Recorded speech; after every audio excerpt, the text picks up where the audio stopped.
نڈار تھا، جرنیل تھا، تاجر تھا، گورنر تھا، قید کر لیا گیا، لا کر مسجد نبی کے ستون کے ساتھ باندھ دیا گیا۔ تاجدار کائنات حضور اکرم صلی اللہ علیہ وآلہ وسلم نے دیکھا کہ حسین چہرہ، لمبا قد، توانا جسم، بھرا ہوا سینہ، اکڑی ہوئی گردن، اٹھی ہوئی نگاہیں، حسین و جمیل نوجوان تھا۔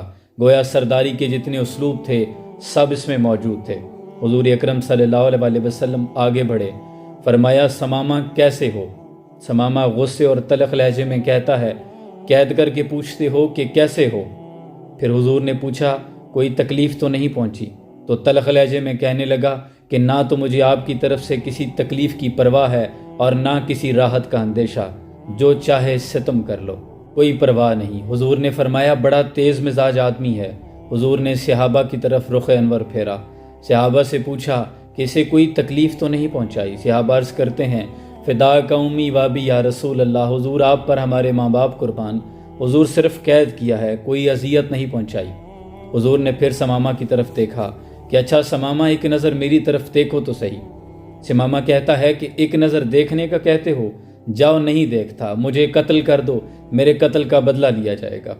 اب یہ لہجہ اس قدر تلخ تھا کہ حضرت عمر فاروق کے ماتھے پر سلوٹیں آ گئی، ہاتھ میان پہ تڑپنے لگا اور حضور کی جانب دیکھنے لگے کہ حضور ایک ابرو کا اشارہ ہو اور اس کی گردن آپ کے قدموں میں ہو، یہ خود کو سمجھتا کیا ہے؟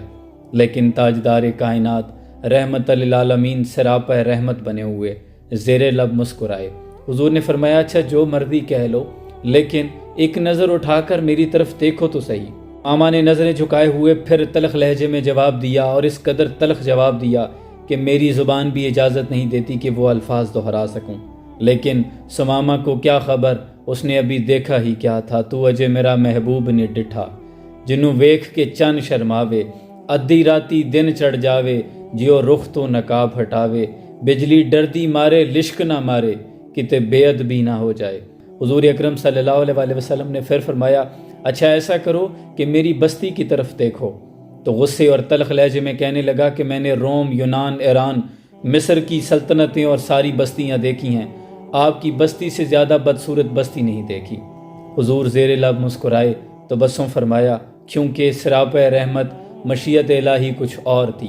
حضور تشریف لے گئے، دوسرے روز پھر آئے، پھر یہی سوال دہرایا۔ سمامہ کا لہجہ اس بار پھر تلخ تھا۔ تیسرے روز حضور پھر آئے، آ کر پھر فرمایا کہ سمامہ ایک نظر اٹھا کر میری طرف دیکھو تو صحیح۔ سمامہ کا پھر وہی جواب، جاؤ نہیں دیکھتا۔ آج حضور نے فرمایا کہ جاؤ اسے آزاد کر دو، میرے صحابہ بڑا آدمی ہے، عزت سے لے جا کر مدینہ کی حدود سے باہر رخصت کر دو۔ وہ صحابہ جو 3 دن سے سمامہ کی تلخ زبانی کو برداشت کر رہے تھے، ہاتھ تلواروں پہ مچل رہے تھے، حضور کی شان میں ایک لفظ برداشت نہیں کرتے تھے، لیکن سمامہ کی گردن کاٹنے کو پھرنے والے صحابہ پھر حضور کے حکم کے تابع بڑی عزت کے ساتھ لے جا کر مدینہ کی حدود پر چھوڑا۔ اب جب چھوڑا تو سمامہ کے قدم بوجھل ہونے لگے۔ ابھی کچھ دیر میں وہ پتھر ٹوٹ جائے گا، میں اس کی سرد مہری پر محبت مار آیا ہوں۔ سمامہ آگے کی طرف چلتا ہے، قدم پیچھے کی طرف دوڑتے ہیں۔ دل کہتا ہے کہ وہ چہرہ تو دیکھوں کہ میں نے بڑے بڑے حاکم دیکھے ہیں، بڑے محکوم دیکھے ہیں، بڑی سلطنتیں دیکھی ہیں، بڑے بادشاہ دیکھے ہیں، لیکن ایسا بادشاہ، ایسا حاکم، ایسا جرنیل، ایسا سپہ سالار پہلے نہیں دیکھا تھا۔ کس قدر محبت کے ساتھ اس نے مجھے چھوڑ دیا۔ سمامہ 2 میل آگے دوڑتا رہا، لیکن پھر اسی رفتار کے ساتھ پیچھے کی طرف دوڑ لگا دی۔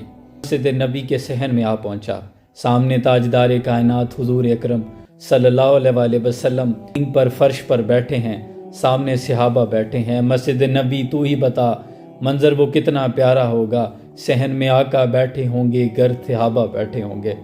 اب سمامہ کی نظر ایک نظر پہ ٹھہرا ہے فیصلہ دل کا۔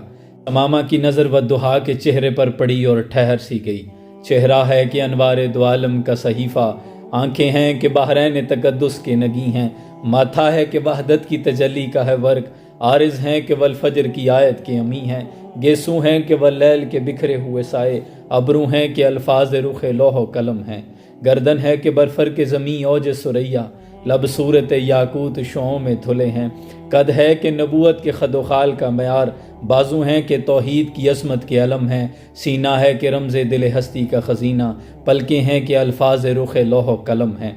باتیں ہیں کہ طوبا کی چٹکتی ہوئی کلیاں، لہجہ ہے کہ یزداں کی زبان بول رہی ہے، خطبے ہیں کہ ساون کے امڑتے ہوئے بادل، کہ رات ہے کہ اسرار جہاں کھول رہی ہے، یہ دانت شرازہ شبنم کے تراشے، یاقوت کی وادی میں دمکتے ہوئے ہیرے، شرمندہ تابے لب دندان پیغمبر، حرف بسنا خانی خامہ بصریرے، یہ موج تبسم ہے کہ رنگوں کی تھنک ہے، یہ عکس متانت ہے کہ ٹھہرا ہوا موسم، یہ آنکھ میں آنسو ہیں کہ الہام کی رمجم، یہ شکر کے سجدے ہیں کہ آیات کی تنزیل۔ کہنے کو تو ملبوس بشر اوڑھ کے آئے، لیکن آپ کے احکام فلک پر بھی چلے ہیں، انگلی کا اشارہ تھا کہ تقدیر کی ضربت، مہتاب کے ٹکڑے آپ کے قدموں میں گرے ہیں۔ حضور کی نظر ثمامہ پہ پڑی۔ ثمامہ، تمہیں تو آزاد کر دیا تھا، واپس کیوں لوٹ آئے ہو؟ ثمامہ کہتا ہے کہ قید کر کے آزاد کرتے ہیں، آپ عجب سلطنت کے بادشاہ ہیں۔ ثمامہ قدموں میں آ گرا اور کہنے لگا کہ یا رسول اللہ صلی اللہ علیہ وآلہ وسلم، اب تو تا حیات آپ کی غلامی اختیار کرنے آیا ہوں۔ ثمامہ نے کلمہ پڑھا اور دائرہ اسلام میں داخل ہو گیا۔ قطرے کو سمندر، ذرے کو ستارہ کرتے ہیں، کونین کو خم آ جاتا ہے جب زلف سنوارا کرتے ہیں۔ حضور کے امتی ہونے کے ناطے ہم پر بھی یہ لازم ہے کہ رحمت للعالمینی کا انداز رحمت اپنائیں اور حضور کا انداز رحمت دوسرے لوگوں تک بھی پہنچائیں۔ اللہ آسانی حاصل اور تقسیم کرنے کا شرف عطا فرمائے۔ سلام پہنچے۔